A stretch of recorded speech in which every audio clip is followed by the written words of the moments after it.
Alright guys, so today we have the Turbo Corolla again, and one thing that I'm going to be doing today, because I'm having some issues, is I'm going back to the piggyback harness with a different ECU. I'm hoping that this will fix some issues that I'm having. But if you guys are new here, and if you don't know, I have a 2010 boosted Corolla, and I'm having some tuning issues. So right now, some tuning issues I'm having, and I've tried to talk to the tuner, but he's been super busy, and he wants me to kind of go there to try to fix some things, but I don't really have time to travel and get there. So one thing that I do have is I have a spare ECU from my last car, as well as the piggyback harness. We're gonna swap them out, and hopefully I can get this working good. So right now we're gonna disconnect the battery and start figuring out how to take this ECU out of here.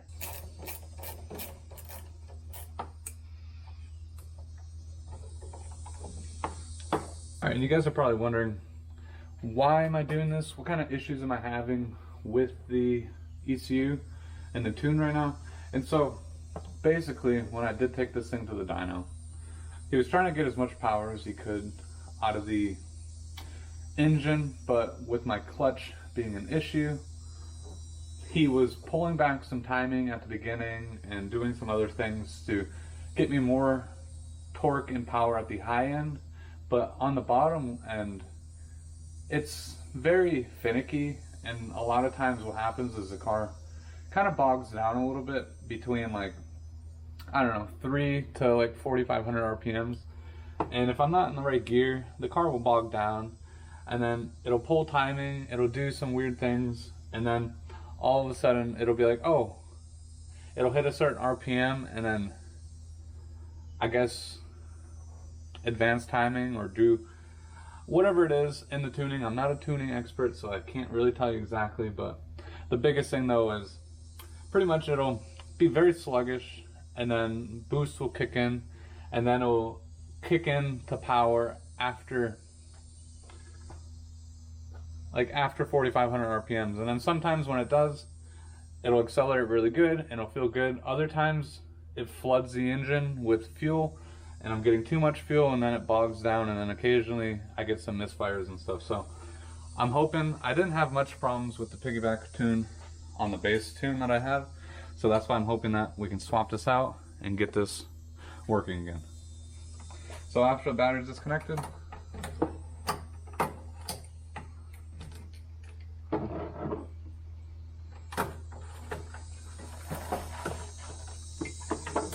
so now what I'm going to do, I'm going to take this whole ECU out. I believe there's a 10mm down here and then two 10mm over here. We should be able to break those loose and take this whole thing out of here. Alright, so I got the old ECU out. I took the brackets off with it because it's super hard to get these screws out of here. So alright, now would also be a good time to try to clean out all these leaves and stuff, and I guess you don't really see this often, so I'm going to clean all this stuff up too. And what I'm going to do first, before I even swap any of the brackets out, I want to make sure everything's going to work on this. So I'm just going to place this in here, hook everything up, and then I know for a fact that the car's not going to start because the immobilizer key thing needs to be relearned for the ECU, and I'll show you a trick on how to do that as well. But for now, I'm just going to plug it in and then connect everything up, and then I will show you what we need to do to get this thing to work with our immobilizer. So everything's hooked back up, got the battery connected, and this isn't mounted, but it's in the car. And I also lost one of these screws from the ECU. I think it went under my battery, so I'm gonna have to take this stuff out probably after I make sure everything works, and then I'll go find it. But for now that we want to make sure the ECU learns the immobilizer, and with a lot of Toyota and Lexus cars from, I want to say like 2009 and newer, this works. It might work for older generations. Whatever keys actually have the immobilizer, so it might actually be a little earlier, maybe 2005 and up or something like that. But this, if you have a safety, if you have like a paper clip, would work better, but I have a safety pin, pretty much the same thing. So what we need to do on the OBD2 side of things is we need to pin 2 ports. I'll put something up on the screen that shows you what ports need to be pinned, and we need to put this in there, turn the ignition on, not the key, not the engine all the way, but we need to put this in there, turn the ignition on, but not the car, and let it sit for at least 30 minutes.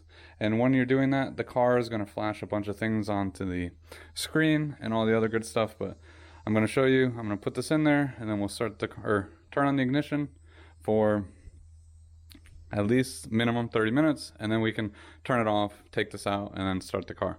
So let's hop in and I'll show you what I need to do. We're in the car. I pulled out my OBD2 thing. You can leave it in here, but with me, I want to make sure I'm going straight to the OBD2 thing because I have a splitter, and I know sometimes that causes issues. So I'm running a splitter off for one of these OBD2 readers. So I pulled mine separately. And what you're going to do, I looked it up again. So you're going to want to do pin 4 and 13. So you're going to want to pin those together with your safety pin. And then you'll turn on the ignition, but not the car. And you're going to let it sit for a minimum of 30 minutes. I'm going to get these put together real quick, and then I'll start the car and I'll show you what the process is like. You're looking at the plug for the OBD2. You're going to want it looking at it this direction, with the bigger side up top and the smaller side on the bottom, like it's like trapezoidal type of thing. And you're going to want to go to pin 4, which is on the top, 1 2 3 4, and then you're going to want to go to pin 13, which is going to be the 5th pin on the bottom, 1 2 3 4 5.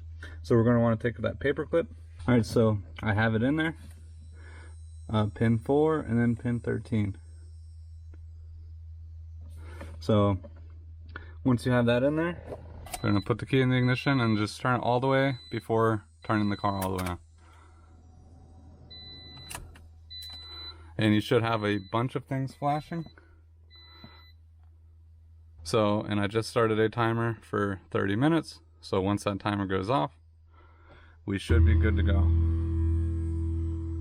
Everything is going to be doing a bunch of relearning and all the other good stuff. And like I said, after the 30-minute timer, this will be ready to go. So don't be alarmed that everything is flashing. It's supposed to be doing all this. That means it's actually working. So we'll meet back up in 30 minutes. The timer is off. During that whole time, I was just kind of cleaning up the engine bay, trying to get it looking a little better. The engine bay was a little dirty. A lot of the plastics are getting that dull black look to it. So I tried to hit them with a little bit of like plastic restore stuff. And they look a little better, but now let's hop in the car and see what's happening.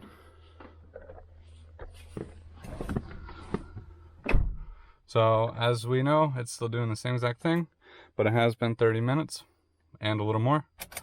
So I'm going to turn it off, unplug our thing, and now let's turn it on.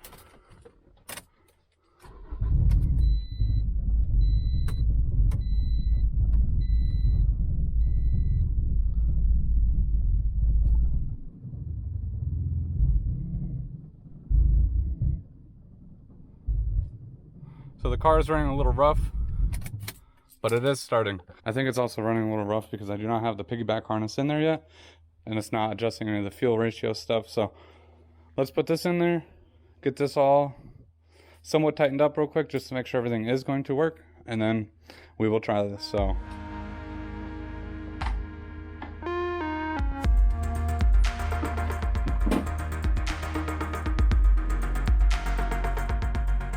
got everything all hooked up with the piggyback harness, everything like that. Hopefully everything will go good. And you guys are also probably wondering, well, why didn't I try to just start the car with the new ECU? And that is because prior to this video, I already tried to do that and it did not work. It would crank, start for about 2-3 seconds, and then die. And so it would not stay on because of the immobilizer. So the car is actually staying on now after we did that technique, but it's just running a little rough because it's it needs to calibrate itself as well. It needs this piggyback harness in there. So hopefully that fixed everything.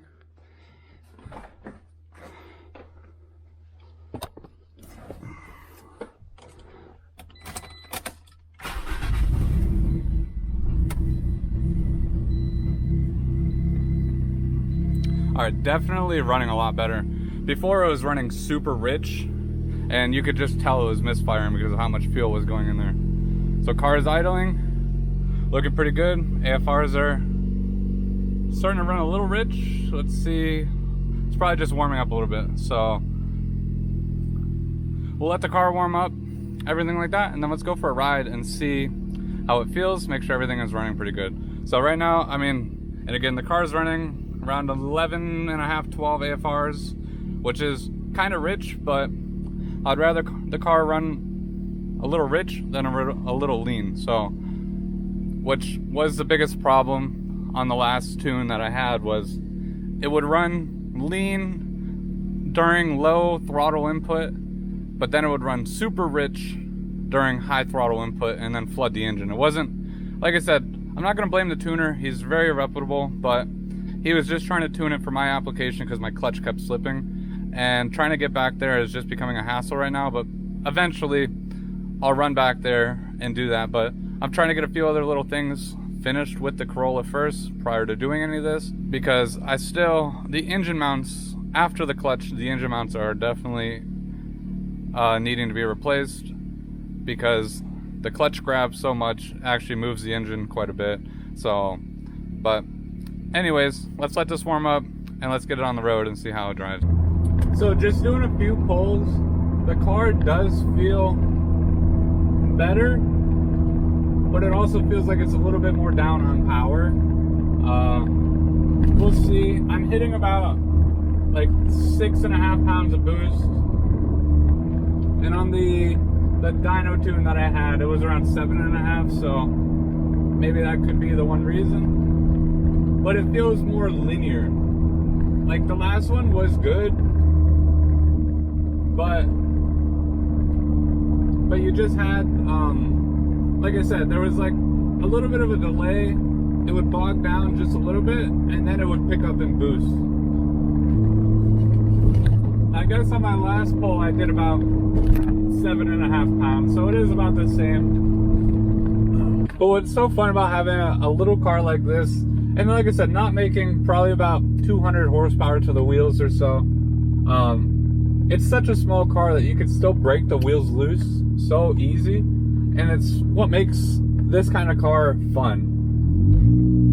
But yeah, if you need to turn traction control all the way off, well, I guess traction control and VSC, you have to be at a standstill. Will not let you even touch it when you're moving. But that was also limiting me a little bit, because traction control would kick on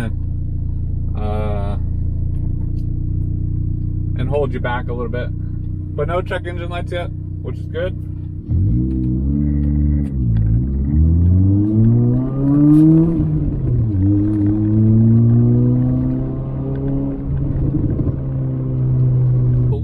With the whole swapping out the ECU and everything like that, not only does it have to do anything with tuning, but if you have like because I know sometimes things go wrong or things go bad in an ECU, and they'll throw check engine lights and stuff like that,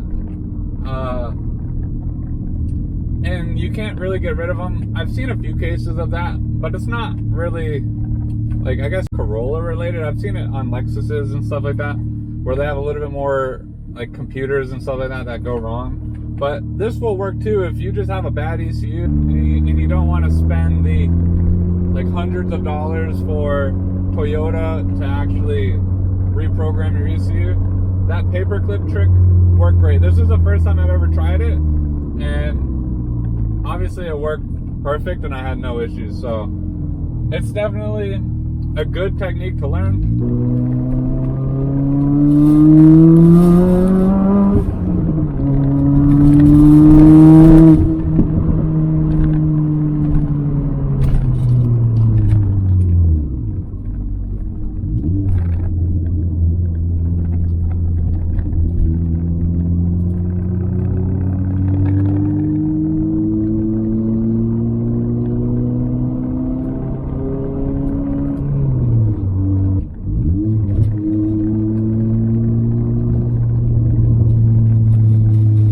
Don't you love when people merge onto the highway going 30 miles an hour?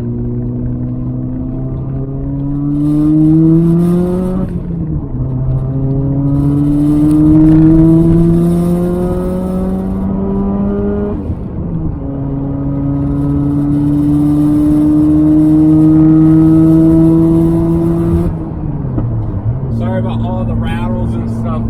I'm still in the process of doing a bunch of other things, but so far the car seems to be running good. A lot better than the other tune on certain things. Like I said, the other tune from the dyno was giving me a lot more power at the higher end, but very splotchy power at mid-range. So it's nice to have a little bit more linear and consistent power. So that way, I know how the car is gonna feel when I go to accelerate.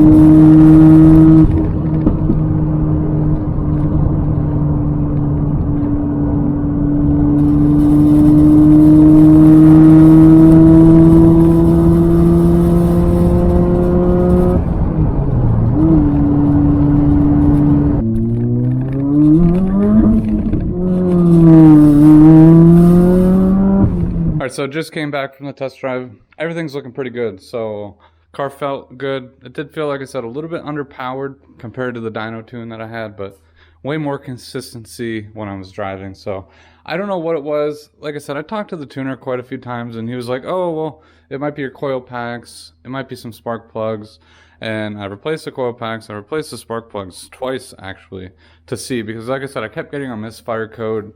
And it would do it every once in a while. And so it was like, not sure what was going on, and then it would tell me the engine was running too lean. I would get a code for that, and so on and so forth. So after, like I said, trying to troubleshoot and diagnose it for the last couple months, it wouldn't fix it. So, and I just wasn't exactly sure. It just needs to get put back on the dyno now that I have the new clutch, and he can tune it very easily that way. So, but with all that being said, thank you guys so much for watching. If you guys are new, don't forget to smash that like button, subscribe to the channel, and I'll see you guys next time.